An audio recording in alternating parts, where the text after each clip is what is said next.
Installation of this sliding closing doors is completed. Now we also inserted these little handles here. So they're actually working pretty well.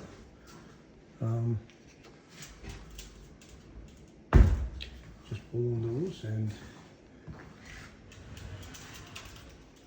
they are.